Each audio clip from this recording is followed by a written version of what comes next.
Tagad vārds, atklāšanas vārds pētījuma vadlīniju autoram, tā teikt, pētījuma namatēvam, atradu īsto vārdu, ko pateikt. Mēs jau esam nodibinājuši acu kontaktu and switching now over to the English language. Ladies and gentlemen, please, with applause, welcome Stefano Skarpeta. OECD Nodarbinātības, darba un sociālo lietu direktora vadītājs.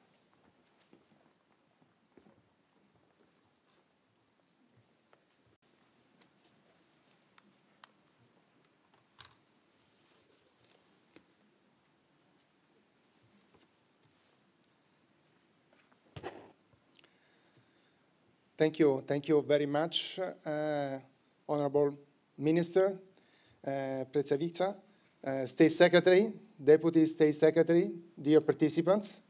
It is truly a great pleasure for me to be here today and to launch our report on connecting people with jobs, evaluating Latvia active labor market policies. I actually had the honor to hand over a copy of this report to the Minister.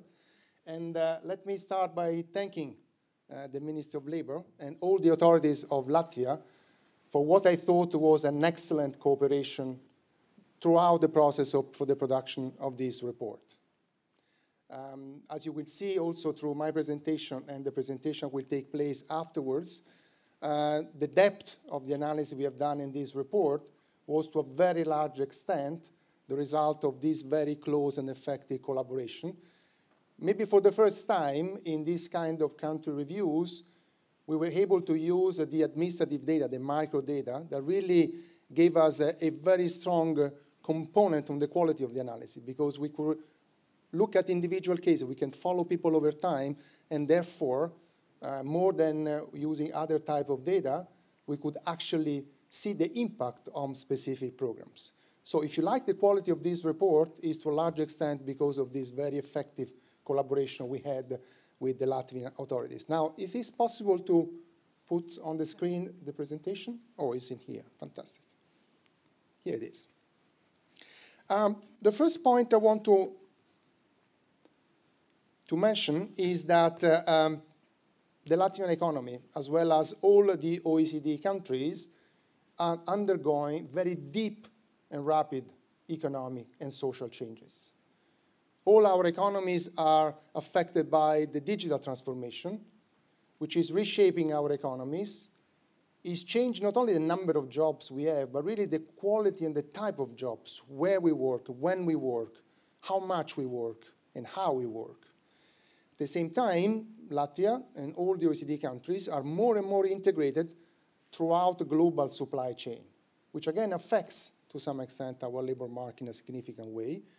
If that was not enough, of course, our economies are also changing from a demographic point of view. Many countries are aging, which again, to some extent, change the characteristics of the labor market.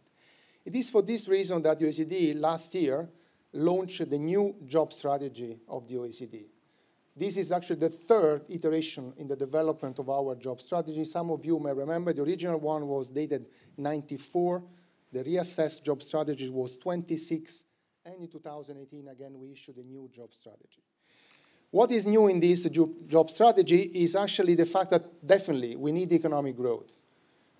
We need actually to create more jobs in Latvia, like in most of the OECD countries, but we have to pay due attention to the quality of the jobs, the work environment, the wages, the working condition, the career prospect. So the focus on job quality is something that we put much more attention in this new job strategy. The second point is actually that we need also to make sure that our labor market are inclusive. They bring people, underrepresented groups, more into the labor market, and actually that the labor market is adaptable because, again, we are facing significant changes. This is why the three major elements of, if you like, keywords of the new job strategy is promote economic growth and strong job creation, is about prevention, helping people cope with the changes, really support them in the transition from one job to the other, acquire new skills that are needed, and also face the challenges they may be facing in the labor market. And also the third is very much about prepare for the future. So really anticipate changes, and through different policies, including labor market policy, make sure that workers are ready and our institutions are ready for the changes that will take place. In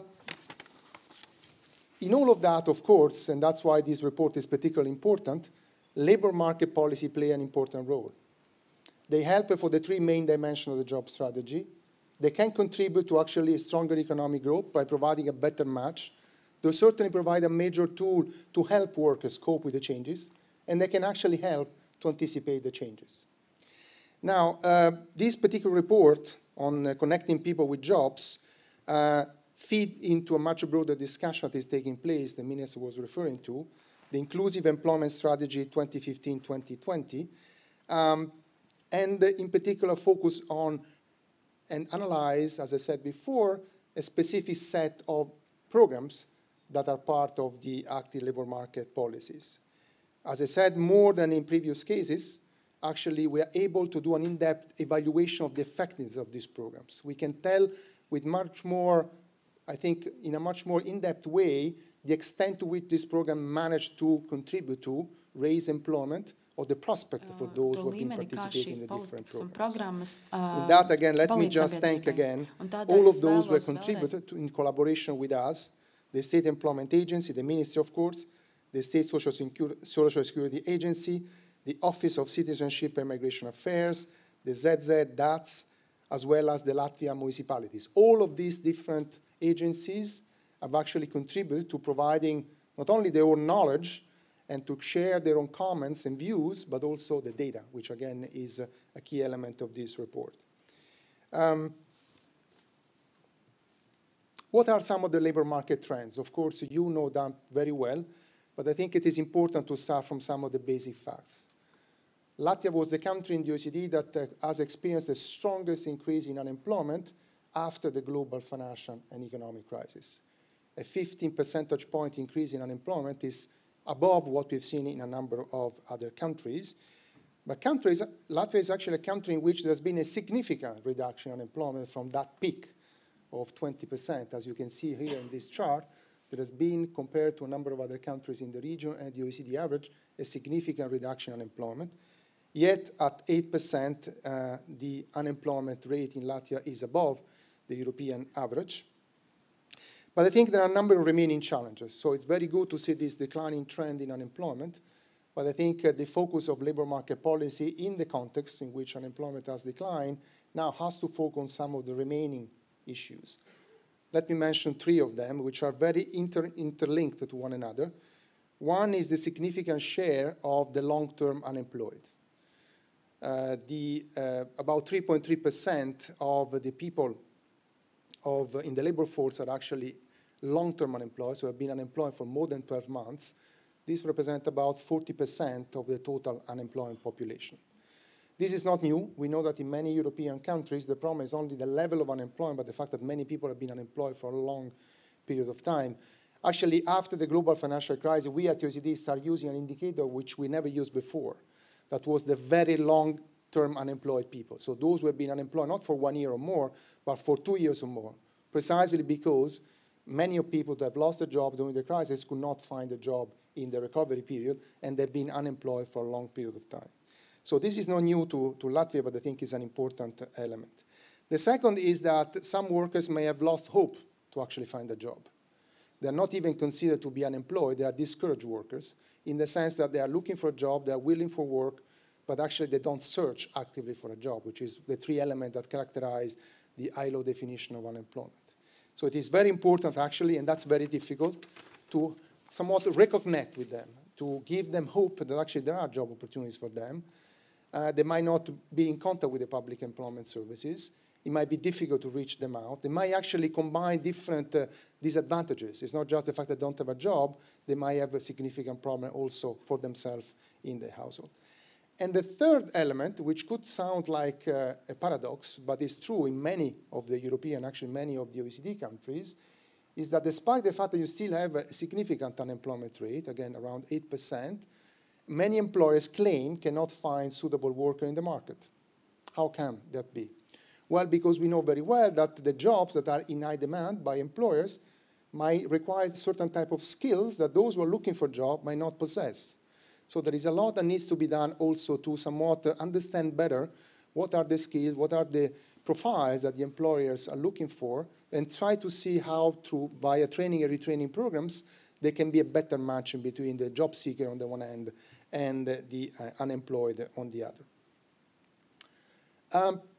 When we look at the active labor market policies, again, from an international perspective that you have here, Latvia tends to spend less than many other OECD countries and actually many of the European countries on active labor market policies. You see that as a share of GDP, you're talking about 0.19% of GDP in Latvia. You just have to look at the country on the right-hand side. Country like Denmark spend 2% of GDP, and actually country like Finland and France around 1% of GDP. So the resources available are to some extent less than what you might find in other countries, which makes, of course, very important to target these resources to the most needed unemployed. So among the unemployed population, try to focus on those for whom specific support through different means actually can be particularly effective.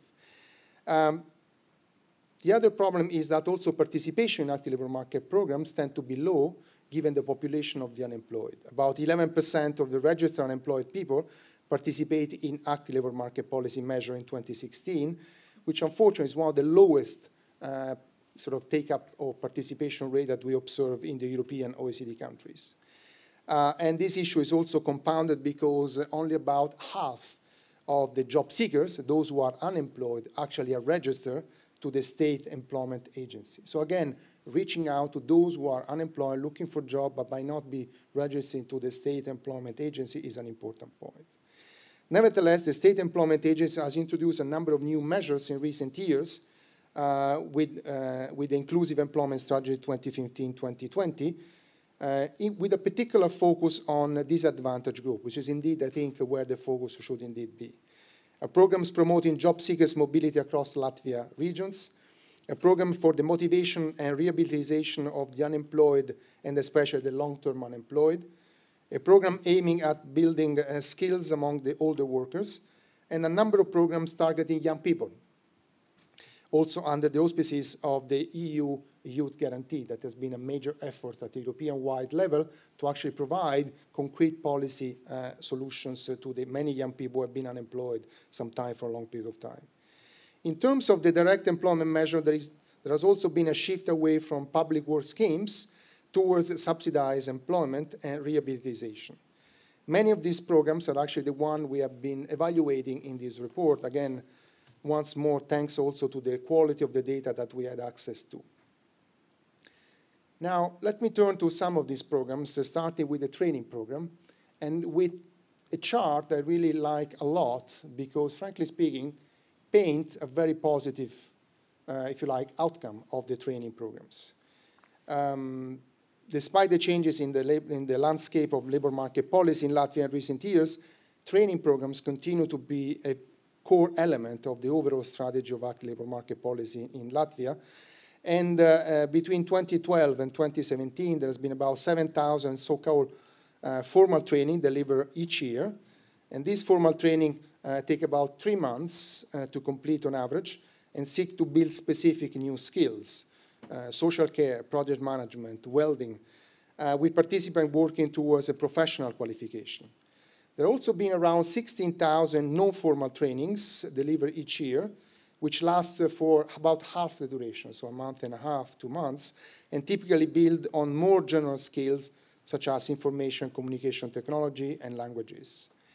What you have in this chart is actually both formal and non-formal training appear to boost the likelihood of being employed and boost the earnings of those who participate and to gain a new employment, several years after actually the start of the program itself. For example, if you look at this chart, look at labor market outcomes 18 months after the start of the training, by which time, of course, the training itself has finished and the individual is in employment, you see that the formal training participation, so those who participate in training, in formal training, had a 7.7, almost 8 percentage point higher probability of being in employment. And even when you look at the informal, non-formal training, the participants experience almost 5 percentage point higher employment probability. Now, put into context, these are very significant results. You might say 7 percentage point, 8 percentage point, 5 percentage point is not huge numbers. If you look at the literature about the effectiveness of training program for unemployed, you often do not get these kind of results. In many cases, training programs do not really make a huge contribution into the probability of the participant to be in employment, at least in the short run. Some of them actually dispel their effect in the medium to longer term. So these results, put in the context, actually suggest that this training program, to some extent, make a difference for those who participate. I think advertising more the usefulness of this training program, I think, is an important element. But it's also very important to target the support to those who might have specific programs. So one of the recommendations of the report is actually to build on the existing profiling tools that are available, but also to try to really understand what type of training program individuals have. It also emerged from the analysis that it is very important to combine the training itself with other active labor market policies that may be more effective. For example, supporting people to attend training where the training services are, even if they might not be so close to where the individual lives. This might actually, again, enhance the effectiveness, the access to and the effectiveness of the training program themselves. Despite all this evidence on training for the unemployment, it's also important to mention a few elements. One of the ways in which the training is provided is through this voucher scheme that is used to actually, again, give access to the unemployed of the training opportunities. The vouchers were introduced in 2011 to promote choice of training participants, promote quality among the providers, and foster transparency in the overall system. However, again, the analysis that we have undertaken in this report suggests that 3 possible risks or areas in which perhaps further work could be put forward. One is actually the voucher are less likely to be redeemed by the young people and those with weaker command of the Latvian language. This suggests that case workers, those who actually are in contact with a job seeker, may need to provide additional support to certain groups to help them exercise their effective right to have access to these training opportunities. The second challenge is that there is substantial variation in the number of training providers across the Latvia municipalities. And this underlines the importance of supporting regional mobility to cultivate the choice and competition, but also give access to training services to those who might live in areas in which, in the same area, there might not be many options available for training. And the third point is about that people have to wait a relatively long time to actually receive their vouchers. It might lead to a long period when voucher recipients are unsure about their status and whether or not they would have access to these vouchers. So reducing the waiting time, I think, is another point that we highlight, precisely because the training program tend to be quite effective and actually can be a way to stimulate and to promote the mobility back into employment quickly. Therefore, although the training for the unemployed has been fairly successful in Latvia, there remains room for some further improvement. You won't be surprised if the OECD, there is always something we identify where further progress can be made, but let me highlight the fact that the important point is that these training programs are overall quite effective in terms of enhancing the ability of people to regain employment. The other point I want to mention is about the regional mobility support.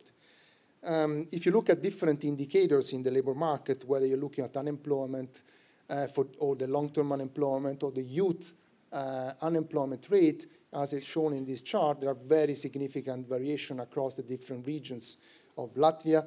Again, this is not uncommon in many countries of the OECD. I come from Italy, a country that has been characterized always by huge regional differences. But when we compare the variation in unemployment rate or different indicators of labor market in Latvia compared to a number of other European countries, the difference actually are very large.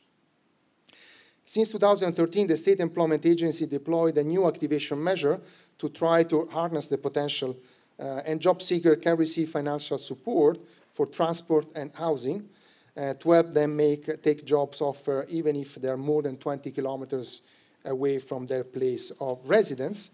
The results from this scheme have been positive. Indeed, the introduction of the program appears to have increased the probability that unemployed people move in a given month to take up job as much as by 1/2. So this has been another effective measure that you have in your place that has promoted the matching between the jobs offer with actually the job seeker, even if this means that workers have to move. However, again, there are a number of ways in which these programs could be further improved. First, the extent of the financial support might be expanded for couples and families who face higher upfront costs for moving.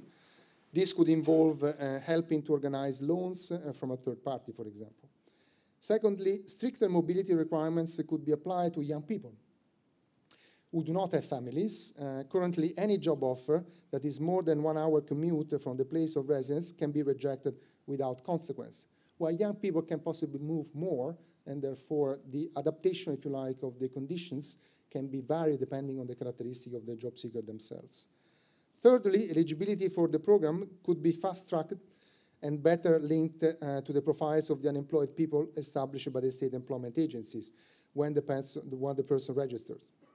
Currently, unemployed people only become eligible for the regional mobility support 2 months after registering. Again, the point I was making before about the profiling could help identify those for whom job in the area where they live might not be available, and therefore anticipate when they might have access to this fund to promote mobility can actually foster, again, the matching of the job seeker with employment. The other point I want to mention is the employment subsidies. The Latvia's program for subsidized employment is a well-functioning scheme that offers work opportunity in the private sector to well-defined groups of vulnerable unemployed persons. The targeting to youth, the long-term unemployed, the person age 55 and above, and the person with disability is necessary to minimize what is a common problem of these employment subsidies, that is the dead weight losses. So the fact that people might have found a job by themselves, and by subsidizing that, you're actually, to some extent, spending money not in the most effective way. The subsidies are only available for new jobs which have been advertised for at least 4 months. That's also very important because you don't want to some extent, to have a displacement effect where someone else might have got the job. If the job has been there, has been advertised for at least 4 months, it means that there might not be someone ready available to take up this job. So that's another important point. However, so far the subsidies cover only a very small share of eligible unemployed persons, about 3% of persons who have been unemployed for at least 12 months, and 6.6% of persons with disabilities. The other important point is that employment subsidies work if you have the employers on board. And in fact, only 0.6% of all employers used the program into 2017. To some extent, also because the program comes with a significant, or you can say heavy, administrative burden, which may be a particular burden, in particular for the very tiny, small enterprises in Latvia, for whom even going through the process to actually participate in these employment subsidies might be cumbersome for them to cope with. The evaluation we have conducted in the review compared the labor market outcomes of program participants with those of similar unemployment persons, the similar characteristics, who did not participate into the program.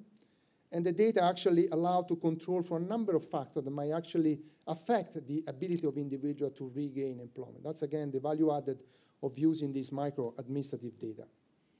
And I think the evidence you have in this chart suggests that program participants are more likely than non-participants to be employed after the end of the subsidy. If you look at this chart, you look at the situation 2 years after the moment an unemployed person becomes eligible for participation, program participants record employment rate that are 10 percentage points higher than those who did not participate. Again, from an international perspective, this result is quite significant. You do not find many employment programs that actually yield this kind of significant impact.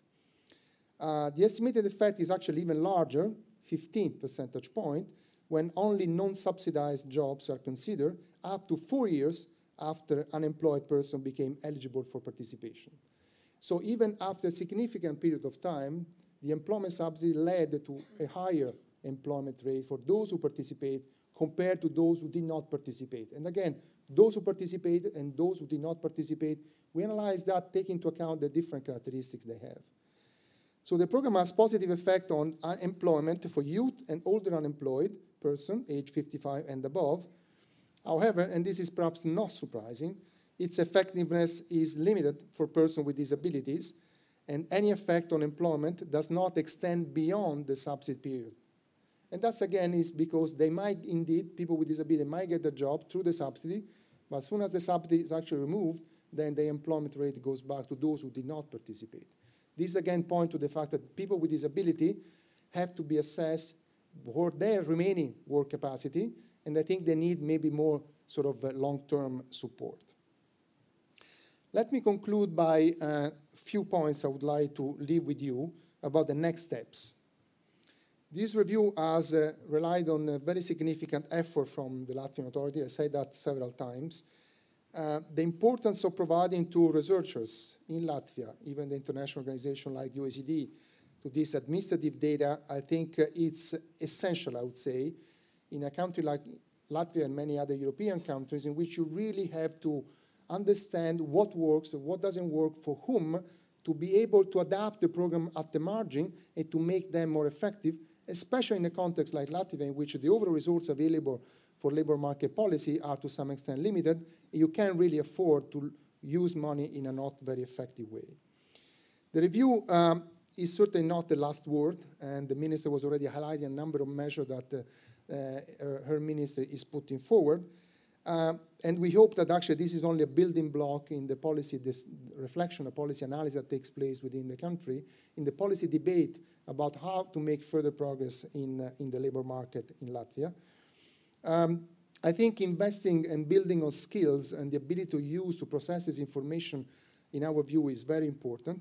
But also, and I think this is perhaps the value added of our report here, is always to learn from others. Of course, each country is different. Latvia is different from other countries in the region and other OECD countries, even European countries. But I think many countries are facing, as I said before, similar challenges. And I think it's always useful to some extent to understand what has been working in one other country, not because this program has to be cut and paste into your context, but because there might be elements of that may help to some extent move forward and redefining or improving the existing programs in your country. But overall, it has been a great pleasure to work with the Latvian authority for this report. I think there's a number of, this is actually one of the thickest reports we have produced on labor market policy, precisely because we had so much material to work with and a number of programs to evaluate, but also the way to evaluate them. But I think we hope that this is, again, is a building block of an ongoing reflection within the country about how to make further progress on labor market policy in your country. And I thank you very much for your attention. One final word I would say, this is about the two main authors of the report who are here in the room, and actually they will participate in the presentation. They will make the presentation of the report in more detail. Theodora Xenogianni and Jonathan Lane, they have been the main authors of this report, and I think they will also participate in our discussion later on. Thank you again for your attention. Thank you very much, Mr. Skarpeta, and thank you indeed for the thickest report.